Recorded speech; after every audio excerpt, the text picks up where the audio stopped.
Good day, students. Today we'll start with the poem The Seven Ages of Man, written by William Shakespeare. William Shakespeare 1564-1616. William Shakespeare का birth कौन सी year में हुआ था? 1564 में, और उनकी डेथ हुई थी 1616 में. Was an English poet. वो कहाँ के थे? वो क्या थे? इंग्लिश पोएट थे. बेसिकली वो इंग्लैंड से बिलोंग करते थे. अ play right, actor and dramatist. सिर्फ वो पोएम नहीं लिखते थे, बल्कि वो एक प्ले राइटर भी थे, एक्टर भी थे और ड्रामेटिस्ट भी थे. He is often called the bard of heaven. उनको अक्सर बार्ड ऑफ हेवन के नाम से बुलाया जाता था. His work include 38 place. उन्होंने जितना भी काम किया है उसमें 38 तो उनके सिर्फ प्लेज हैं. 154 सोनेट है. 154 सोनेट, यहाँ पे सोनेट किसका मीनिंग है? स्मॉल पोएम, जो शॉर्ट पोएम्स होती है 14 लाइन पोएम्स, उनको हम सोनेट बोलते हैं. तो उन्होंने कम से कम 154 सोनेट्स लिखी हैं. एंड 2 लॉन्ग नरेटिव्स, और साथ में क्या इंक्लूडेड? 2 लॉन्ग नरेटिव्स भी उसमें इंक्लूडेड हैं. His plays have been translated into major modern languages. उनके जो प्लेज हैं वो मॉडर्न लैंग्वेजेस में, बहुत सारी लैंग्वेजेस में ट्रांसलेट हुए हैं. And are performed world over. और आज भी उनके प्लेज को क्या किया जाता है? परफॉर्म किया जाता है, उनके ऊपर प्ले करे जाते हैं. Shakespeare produce most of his famous work between 1589 and 1613. Shakespeare ने जो उनके जो मेजर प्लेस थे वो उन्होंने कौन से ईयर्स में करे? उनके जो मेजर प्लेस थे वो उन्होंने 1589 से 1613 के बीच में किए हैं. His plays were primary comedies, histories, tragedies and tragicomedy. उनके जो प्लेस थे उसकी जो मेजर थीम हुआ करती थी या जो मेजर जॉनरे हुआ करते थे वो कौन से हुआ करते थे? वो मोस्टली कॉमेडीज़ लिखते थे, या फिर तो हिस्ट्रीज लिखते थे, ट्रेजेडीज़ लिखते थे, या ट्रेजिक कॉमेडीज़ लिखते थे, जिसका एग्जाम्पल आपको यहाँ पे दे रखे हैं. Hamlet, Othello. हैमलेट और जो ओथेलो है वो क्या है? उनके वन ऑफ द फेमस मतलब ट्रेजेडीज़ है, one of the famous known tragedies है जो उन्होंने लिखी हैं. किंग लियर हिस्टोरिक प्ले का एक एग्जाम्पल हो गया. मैकबेथ अगेन एक ट्रेजेडी का एग्जाम्पल हो गया. As you like it rom com का एग्जाम्पल हो गया. The merchant of Venice is again another example of comic और rom com. Okay, mostly comic are considered to be some of his finest play. ये क्या है? उसके one of the finest, बहुत ही ज़्यादा अच्छे और नोन प्लेज हैं. This poem is monologue taken from a famous Shakespearean comedy as you like it. Now ये जो पोएम आपको दी गई है ये एक्चुअली पोएम की तरह रीड करी जाती है, पर रियलिटी में क्या था? ये जो पूरी पोएम है वो एक डायलॉग है. क्या है? ये एक डायलॉग है. डायलॉग है जो किसने बोला था? जो है ना शेक्सपियर की one of the famous comedy, उनकी फेमस कॉमेडी एक प्ले था एज यू लाइक इट.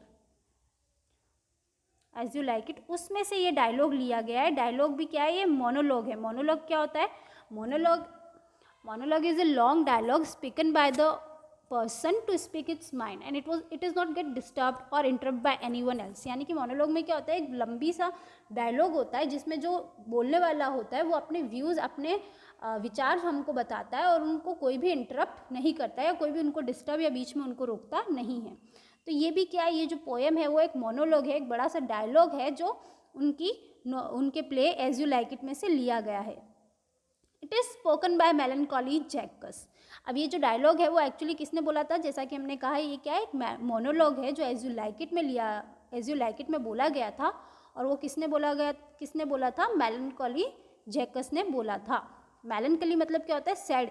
ठीक है, तो वो क्या था? जो जैकस थे वो हमेशा सैड ही रहते थे, तो उन्होंने ये डायलॉग बोला था. According to the poet man's life can be divided into 7 stage. अब यहाँ पे वो बता रहा है कि इस डायलॉग में उन्होंने क्या बताया है? इस मोनोलॉग में उन्होंने बताया है कि जो एक इंसान होता है उसकी लाइफ कितने पार्ट में डिवाइडेड होती है? 7 स्टेजेस में डिवाइडेड होती है. वो 7 स्टेजेस कौन सी है? First is infant, second is school boy, third is lover, fourth is soldier, fifth is justice, sixth is pantaloon and seventh is old age. ठीक है, तो उन्होंने 7 एज बताइए. क्या क्या बताइए? फर्स्ट वो इन्फेंट की तरह होता है, इन्फेंट यानी कि बिल्कुल छोटा बच्चा. सेकेंड है स्कूल बॉय, थर्ड है लवर, फोर्थ है सोल्जर, जस्टिस, पैंटलून और old age. It is one of Shakespeare often quoted monologue written in iambic pentameter. अब वो बोल रहा है कि ये जो पोएम है, ये जो डायलॉग है, ये जो मोनोलॉग है वो क्या है? बहुत ही ज़्यादा कोटेड यानी कि अक्सर लोग इसका एग्जाम्पल लेके बात किया करते हैं. Many writers from Pythagoras to present days have compared the world to a stage. Many writers from Pythagoras यानी कि बहुत समय पहले से लेके आज तक के समय में लोग आज भी क्या करते हैं, इस पूरे वर्ल्ड को एक स्टेज से कंपेयर करते हैं। तो यहाँ पे भी ऑथर ने क्या करा है, यहाँ पे भी जो पोएट है शेक्सपियर है, उन्होंने जो वर्ल्ड है उसको किससे कंपेयर किया है, इसको स्टेज से कंपेयर किया है। Now let's start with poem. First will do the model reading. All the world's a stage, and all the men and women merely players. They have their exit and their entrance, and one man in his time play many part. His act being 7 ages, at first the instant, mewling and puking in the nurse arm. When the winning schoolboy with his satchel and shining morning phrase, keeping like snail, unwilling to school. And then the lover, sighing like a furnace with a woeful ballad made to his mistress' eyebrow. Then a soldier full of strange odds and a bearded like a par, jealous in honor, sudden and quick in quarrel, seeking the bubble reputation. Even in the cannon mouth, and then the justice in fair round belly with good cap and line, with eyes severe and beard of formal cut, full of vice, so and modern instance, and so he plays his part. The sixth age shift into the lean and slippered pantaloon, with spectacles on nose and pouch on his side. His youthful horse, well saved, a world too wide for his shrunk shank, and his big manly voice, turning again toward childish treble pipes, and whistle in his sound. Last scene of all, the end, this strange eventful history, in second, childishness and mere oblivion, sent it, san I, sent test, sends everything. All this world's a stage. यहाँ पे जो ये apostrophe S लगा है, यहाँ पे वो S किसके लिए यूज़ हुआ है, इसके लिए यूज़ हुआ है।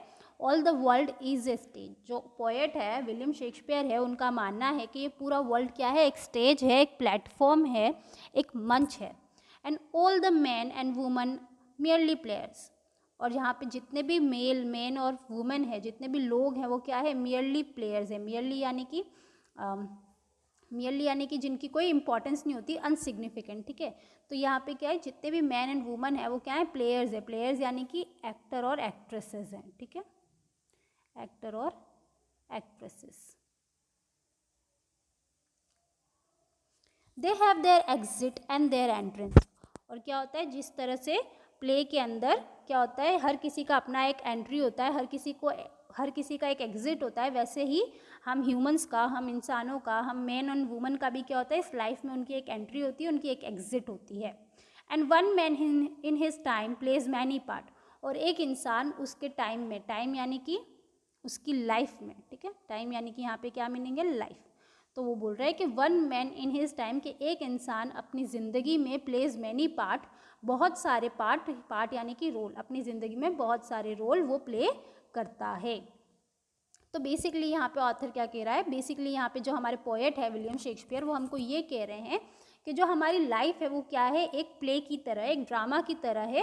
और ये जो वर्ल्ड है वो एक स्टेज है, एक प्लेटफॉर्म है, जहाँ पे हर इंसान, हर मैन और वुमन क्या है, सिर्फ और सिर्फ एक्टर्स हैं, सिर्फ और सिर्फ प्लेयर्स हैं, जिनकी क्या होती है, जिनकी खुद की एक एंट्री और एग्जिट होती है। यानी कि सब एक रोल प्ले करने के लिए आते हैं, सबका ज़िंदगी में अपना एक रोल होता है, और जैसे वो रोल ख़त्म हो जाता है तो वो लोग क्या होते हैं, वहाँ से एग्जिट कर जाते हैं, वहाँ से चले जाते हैं, या फिर उनकी डेथ हो जाती है बेसिकली।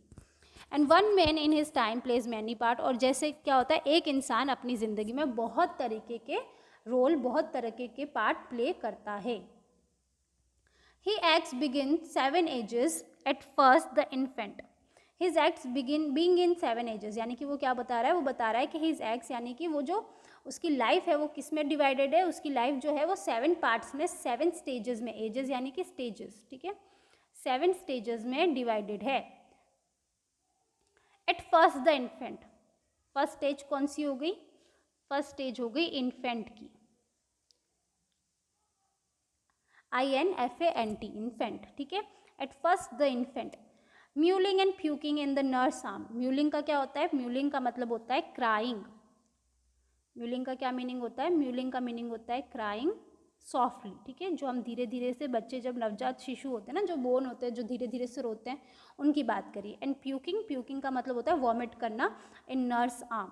तो यहाँ पे बोल रहा है कि जो एट फर्स्ट द इन्फेंट, जो हमारा फर्स्ट रोल होता है वो किसका होता है, एक छोटे बच्चे का, नवजात शिशु का होता है, जो दुनिया में आते ही क्या कर रहा होता है, रो रहा होता है, प्यूक कर रहा होता है in the nurses arm. Nurses यहाँ पे क्यों यूज़ किया हुआ है कि जो वेस्टर्न कंट्रीज़ है, जैसे कि ये पोएम कहाँ पे लिखी गई है, वेस्टर्न कंट्रीज़ में लिखी है, तो वहाँ पे अक्सर जब छोटे बच्चों का जो है ना, जो छोटे बच्चों को हेल्प करता है ग्रोथ में, जो छोटे बच्चों का लालन पालन करता है, वो क्या होती है, अक्सर वहाँ पे नर्स मेड करती है, दाई माँ करती है। तो यहाँ पे इसलिए नर्स आर्म यहाँ पे लिखा गया है।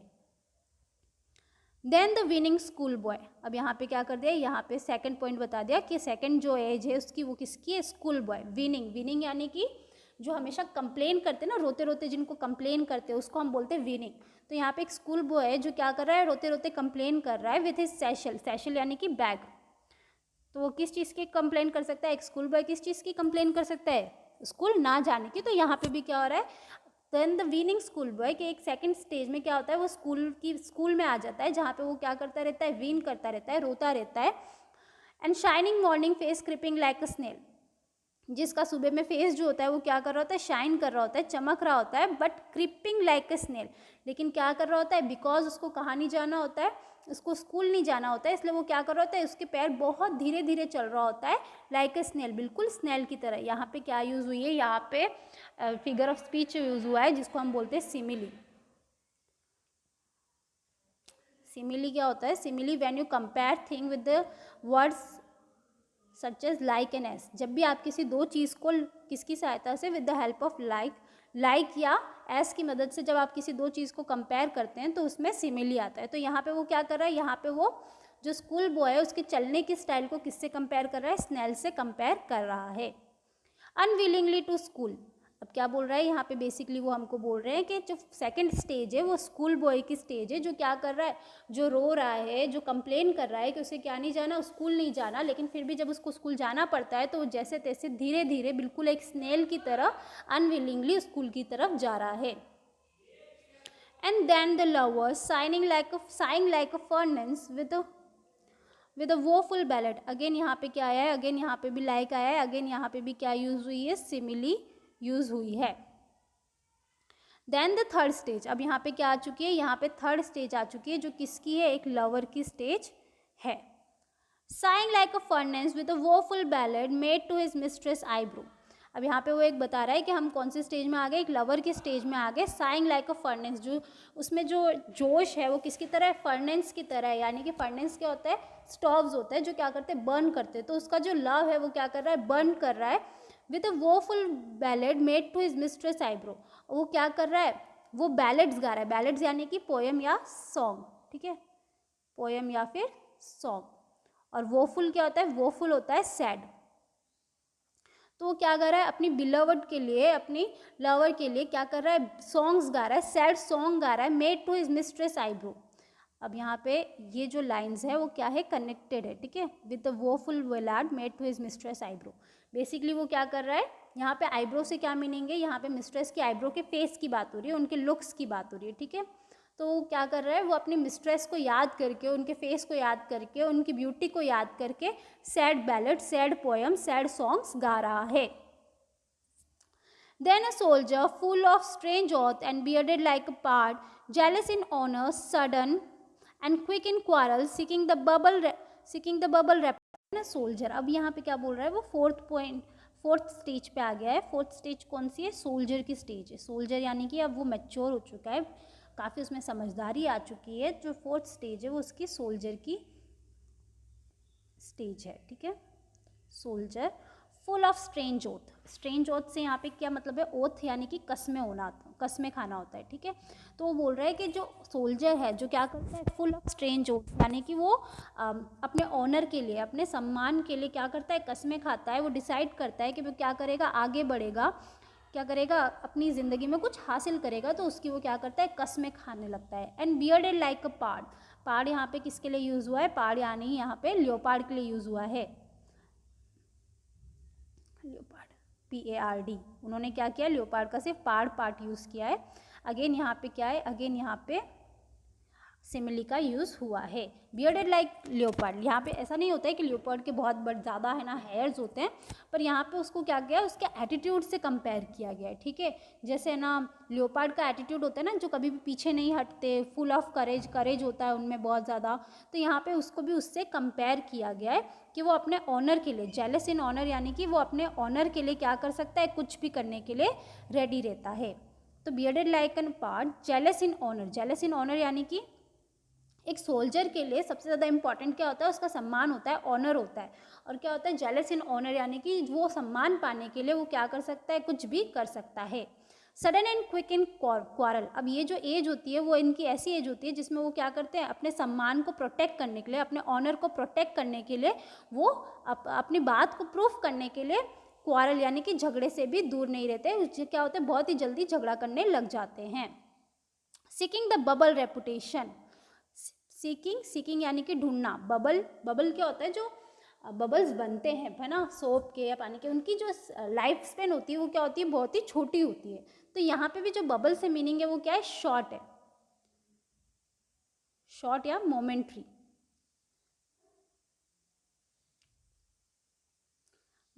तो ऑथर जो है वो ये बोल रहा है, पोएट जो है वो ये बोल रहा है कि सिर्फ थोड़ी सी देर की रेपुटेशन पाने के लिए, सिर्फ थोड़ी सी देर की सम्मान पाने के लिए वो क्या करता है, झगड़ने के लिए, लड़ने के लिए तैयार रहता है।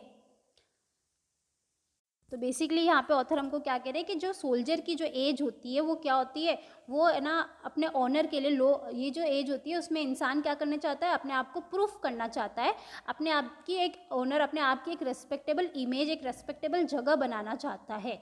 तो क्या होता है, उस जगह को बनाने के लिए वो क्या करता है, अलग अलग ओथ लेता है, अलग अलग कस्में खाता है, और उन चीज़ को प्रूफ करने के लिए, अपने ऑनर को प्रूफ करने के लिए वो क्या करने के लिए तैयार है, झगड़ा करने के लिए भी तैयार है। Seeking in the bubble of reputation, लेकिन जो ऑथर है, जो पोएट है, उनको क्या लगता है, ये जो रेपुटेशन है उनकी क्या होती है, वो जो क्या होती है, सिर्फ उनकी जो वैल्यू होती है, उनकी जो लाइफ स्पेन होती है वो सिर्फ मोमेंट्री होती है, कि लोग आपको थोड़ी देर के लिए याद रखते हैं और फिर क्या करते हैं, भूल जाते हैं। तो वो भी ये बोल रहा है कि इस थोड़ी देर की रेपुटेशन के लिए, इस थोड़ी देर के ऑनर के लिए वो क्या करता है, कुछ भी करने के लिए रेडी रहता है। Even in the cannon's mouth, and then the justice, in fair round valley, with good capon lined, with eyes severe and beard of a formal cut, full of wise sows and modern instance, and so he play his part. Even in cannons mouth, अब ये next line देखिए, यहाँ पे भी soldier की ही बात चल रही है। इवन इन कैनन माउथ का क्या मतलब है, कैनन क्या होती है, तोप होती है, ठीक है। तो वो बोल रहा है कि वो अपने वो अपनी रेपुटेशन के लिए, अपने ऑनर के लिए क्या है, डेथ को भी एक्सेप्ट करने के लिए रेडी है, कि वो क्या कर सकता है, अपनी रेपुटेशन को सेव करने के लिए, अपनी बात को रखने के लिए, अपने है ना ऑनर को बचाने के लिए वो क्या प्रीफर करेगा, वो डेथ प्रीफर करेगा, ताकि वो क्या कर सके, अपने ऑनर को प्रोटेक्ट कर सके। तो बेसिकली इसमें क्या बताया है, ये है ना मैन की वो एज बताइए, यूथ बताइए, जिसमें वो क्या करता है, जिसमें वो है ना साहस से भरा होता है, उसके अंदर जोश होता है, विगर होता है, करेज होता है। तो वही चीज़ यहाँ पे एज अ सोल्जर हमको ऑथर ने समझाने की कोशिश करी है। and then the justice in fair round valley with a good cap, and then the justice, यहाँ पे अब क्या आ चुका है, यहाँ पे हमारे पास नेक्स्ट रोल आ चुका है, फिफ्थ स्टेज आ चुकी है, जो किसी की होती है, जो मिड लाइफ स्टेज होती है, उस स्टेज की हम बात कर रहे हैं। तो यहाँ पे क्या है, फिफ्थ स्टेज है, जो क्या है, मिड लाइफ स्टेज है। मिड लाइफ स्टेज जहाँ पे हम किसका रोल प्ले करते हैं, जहाँ पे हम जस्टिस का रोल प्ले करते हैं। जस्टिस से क्या मीनिंग है, जस्टिस से मीनिंग है कि हम लोग किसका रोल प्ले कर रहे हैं, जज का रोल प्ले कर रहे हैं। जज से यहाँ पे क्या मीनिंग है, जज से यहाँ पे मीनिंग है कि हमारे पास क्या आ चुका है, मिड लाइफ तक हमारे पास इतना एक्सपीरियंस आ चुका होता है, इतनी समझदारी आ चुकी होती है कि हम ये जज कर सके कि क्या सही है और क्या गलत है, कि क्या राइट है और क्या रॉन्ग है, और इस तरह से हम क्या कर सकते हैं, खुद को और अपने आसपास के लोगों को प्रोटेक्ट कर सकते हैं। In a fair round belly with good capon line, अब यहाँ पे क्या कर रहे हैं, यहाँ पे जो शेक्सपियर है वो उसकी इमेज बता रहे, किसकी इमेज बता रहे, एक मिड एज आदमी की इमेज बता रहे कि एक मिड एज आदमी कैसे होता है, वेल टू डू मैन होता है। वेल टू डू मतलब कि जब आप मिड एज में आ जाते हो तो आपको क्या होता है, आपके पास एक्सपीरियंस आ जाता है, आपके पास पैसा आ जाता है, आपको पता होता है कि आपके पास क्या है, आपको अपनी ज़िंदगी कैसी जीनी होती है। तो जो मिड एज के आदमी होते हैं उनकी क्या हो जाती है, राउंड वैली हो जाती है, यानी कि उनके जो तोन होती है वो क्या होती है, निकल जाती है। With with good cap on line. क्यों निकल जाती है? क्योंकि वो क्या होते हैं, good to well to do man, जैसा मैंने कहा था, वो लोग क्या करने लगते हैं, पैसा कमाने लगते हैं, उनके पास पैसा होता है तो वो क्या कर सकते हैं, ईजिली अच्छा फूड खा सकते हैं। तो बिकॉज ऑफ गुड कैपॉन, कैपॉन यहाँ पे क्या होता है, कैपॉन यानी कि चिकन, तो चिकन खा खा के वो क्या हो चुके हैं, मोटे हो चुके हैं, और इतने ज़्यादा फैट उनमें इकट्ठा हो चुका है कि उनके बैलीज में भी क्या पड़ गई है, लाइंस पड़ गई हैं। तो बहुत ज़्यादा मजाक में ह्यूमरली इस बात को बताते हैं। With I severe and beard of formal cut, लेकिन जो उनकी आइज़ है वो क्या है, सीवियर है, सीवियर यानी कि एक स्ट्रिक्टनेस है उनकी आइज़ में, and a beard of formal cut, और उनकी जो बियर्ड है, बियर्ड यानी कि जो उनकी दाढ़ी है, जो उनके चीन के हेयर है, वो क्या है, उन्होंने बहुत फॉर्मली यानी कि एक सही तरीके से कट करवा रखी है। तो बेसिकली ये जो लाइन है वो यही कहना चाहती है कि उनमें क्या आ चुकी है, एक सिवियरिटी आ चुकी है, एक स्ट्रिक्टनेस आ चुकी है जो उनके लुक्स में दिखती हैं। Full of vice shows and modern instances, full of vice, vice यानी कि इंटेलेक्चुअल, समझदारी वाली, सोज यानी कि सेइंग्स, बातें, ठीक है। तो क्या करते हैं वो इस एज में हमेशा समझदारी की सेइंग्स, समझदारी की बातें करते हैं। एंड मॉडर्न इंस्टेंसेस, और उनको क्या करते हैं, मॉडर्न इंस्टेंसेस मतलब एग्जाम्पल, उनको मॉडर्न एग्जाम्पल से कनेक्ट करके समझाते हैं। And so he play his part, और इस तरह से, किस तरह से, अच्छी बातें करके, समझदारी की बातें करके, उसको रियल लाइफ से कनेक्ट करके, एग्जाम्पल देके वो अपना रोल प्ले करते हैं, जो क्या होता है, जो कि जस्टिस का रोल होता है, जो कि एक जज का रोल होता है। The sixth age shift into the lean and slippered pantaloon with the spectacle on nose and the pouch on the side. पे हम क्या कर रहे हैं, यहाँ पे हम सिक्स्थ एज की बात कर रहे हैं। जो सिक्स्थ एज है वो मिड लाइफ से किसकी तरफ बढ़ रहा है, ये जो सिक्स्थ एज है वो अब मिड लाइफ से ओल्ड एज की तरफ बढ़ रहा है। तो ये जो सिक्स्थ स्टेज है वो किसकी स्टेज है, ओल्ड एज की तरफ बढ़ती हुई स्टेज है। The sixth age shift into the lean and slippered pantaloon, जो सिक्स्थ एज है उसमें हम किसका रोल प्ले कर रहे हैं, पैंटलून का। पैंटलून क्या होता है, पैंटलून का मीनिंग होता है फूल, फूल। अब क्या होता है, 16th सेंचुरी में जो फूल होता है वो किसी को पागल कहने के लिए यूज़ नहीं होता था, बल्कि फूल जो वर्ड होता था वो उन लोगों के लिए यूज़ होता था जो प्ले के अंदर, एक ड्रामा के अंदर किसका रोल प्ले करते थे, जोक्स्टर का रोल प्ले करते थे, सॉरी, किसका रोल प्ले करते थे, जोक्स्टर का, जो जोक क्रेक करते हैं या फिर है ना फन एलिमेंट लाते हैं, तो उसका रोल प्ले करते थे, या मोकर का रोल प्ले करते थे। जो मोक करता है कहीं ना कहीं से क्या लाता है, फन एलिमेंट लाता है। तो यहाँ पे कहा है कि जैसे जैसे एंड होता जा रहा है, जैसे जैसे क्या आ रहा है, सिक्स्थ एज शिफ्ट होती जा रही है, तो इज टर्निंग इनटू द लीन, उनकी क्या हो रही जाती है, ओल्ड एज के कारण उनकी जो बॉडी होती है वो डिट्रॉइट होती जाती है, जो उनकी बॉडी होती है वो कमज़ोर होती जा रही है, इसलिए वो क्या हो गए, लीन हो गए, पतले हो गए।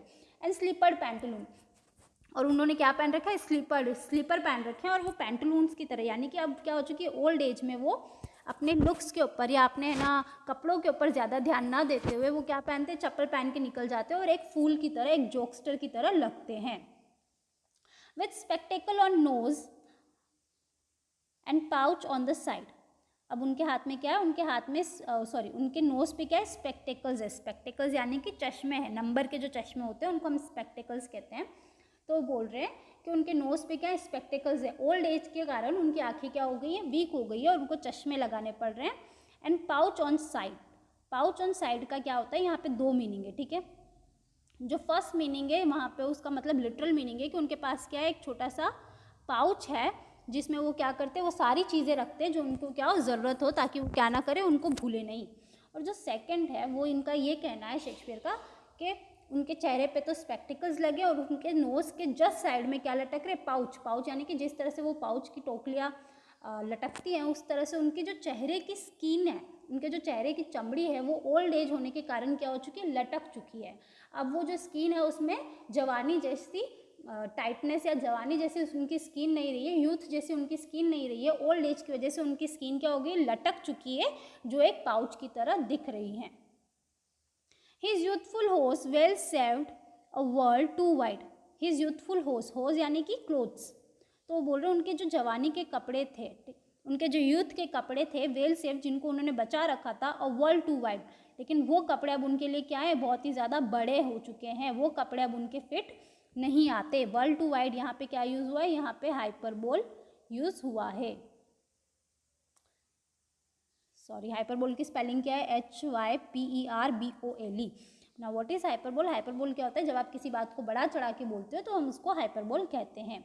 फॉर ही श्रंक शैंक, किसके लिए वर्ल्ड टू वाइड है? किसके लिए उनके क्लोथ सुटेबल नहीं है? उनके खुद के लिए, उनकी खुद की बॉडी के लिए, जो अब क्या हो चुकी है? श्रंक हो चुकी है। श्रंक यानी कि सिकुड़ गई है। शैंक यानी कि उनके लेग्स जो हैं, उनकी बॉडी जो है वो क्या हो चुकी है? अब सिकुड़ चुकी है कि उनके जो यूथ के जो कपड़े हैं अब वो उनके लिए क्या है? बहुत ही ज़्यादा वाइड है, बहुत ही ज़्यादा बड़े हैं। And his big manly voice turning into the toward childish treble pipes, और उनकी वो बड़ी, उनकी जो ऑथोरिटी, मैनली वॉइस थी, उनकी जो गाढ़ी वॉइस थी, मैनली वॉइस थी, जिसमें ऑथोरिटी दिखती थी, जिसमें पावर दिखता था, वो अब क्या बदल चुकी है? वो अब चाइल्ड लाइक यानी कि वापस बच्चों जैसी हो चुकी है, वापस तीखी तीखी हो चुकी है, जिसको जब भी वो बोलते हैं तो उसमें से क्या? विसल का साउंड, तीखा तीखा सा साउंड आता है।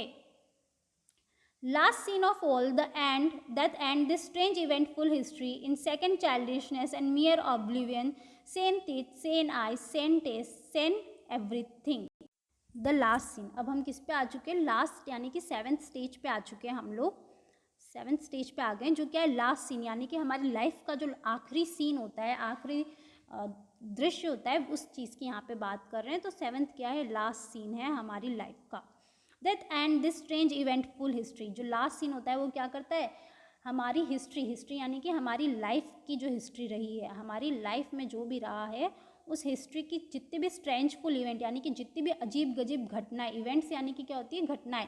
हर किसी की लाइफ में क्या होती है? कुछ ना कुछ चीज़ें होती हैं, कुछ ना कुछ इवेंट्स होते हैं जो उनको क्या बनाते हैं? जो उनको इंसान बनाते हैं। तो यहाँ पे वो बोल रहा है कि इस लास्ट सीन के साथ वो जितने भी इवेंट्सफुल स्ट्रेंज इवेंट्स हुए थे, जितने भी अजीब गरीब इवेंट्स उसकी ज़िंदगी में, उसकी लाइफ की हिस्ट्री में हुए थे, दैट एंड्स, वो क्या होते हैं? ख़त्म हो जाते हैं।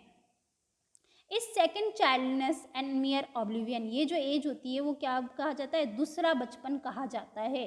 दूसरा बचपन क्यों? क्योंकि जैसे हम बचपन में क्या होता है? हम हमेशा दूसरों के ऊपर रिलाय करते हैं, हमको हर चीज़ के लिए किसकी ज़रूरत होती है? दूसरों लोगों की ज़रूरत होती है। वैसे ही ओल्ड एज में हमको कुछ भी काम करने के लिए क्या करना पड़ता है? दूसरों की हेल्प लेनी पड़ती है। एंड मियर ऑब्लिवियन यानी कि जिसको कुछ पता ना हो, यानी कि ओल्ड एज के साथ क्या होता है? हम हर चीज़ भूलने लगते हैं, हमको कुछ भी चीज़ याद नहीं रहती, कुछ भी चीज़ पता नहीं रहती कि हमको क्या कैसे करना है। सेंस टीथ, सेंस का मतलब क्या होता है? विदाउट।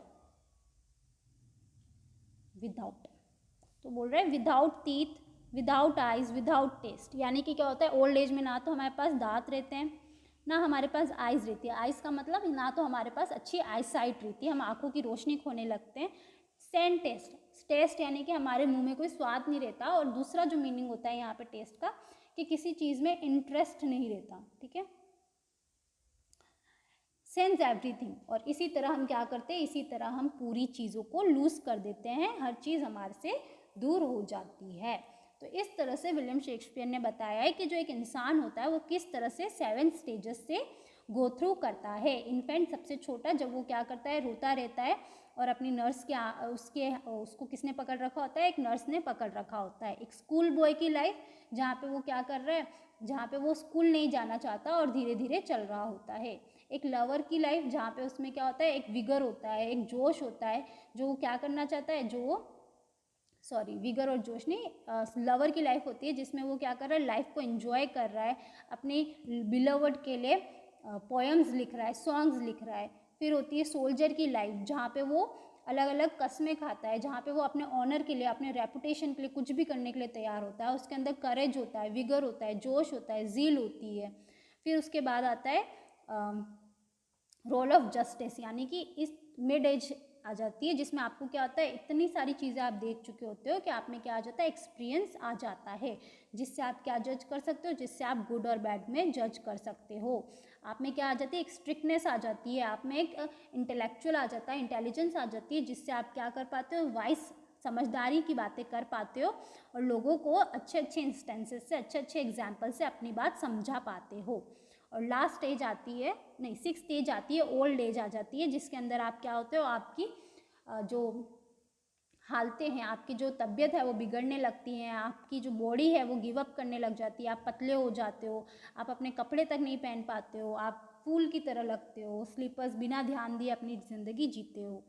और लास्ट में आती है आपकी लास्ट स्टेज, यानी कि आपकी डेथ से पहले की स्टेज, जहाँ पे आप क्या करते हो, जहाँ पे आप वापस से क्या करने लगते हो, दूसरों के ऊपर रिलाई करने लग जाते हो, आपको कोई आइडिया नहीं होता कि क्या हो रहा है क्या नहीं हो रहा है, और आप अपना सारी चीज़ें खो देते हो, भले वो टेथ है, भले वो टेस्ट है, भले वो आइज़ है, और इस तरह से आप क्या करते हो, इस वर्ल्ड को छोड़ देते हो।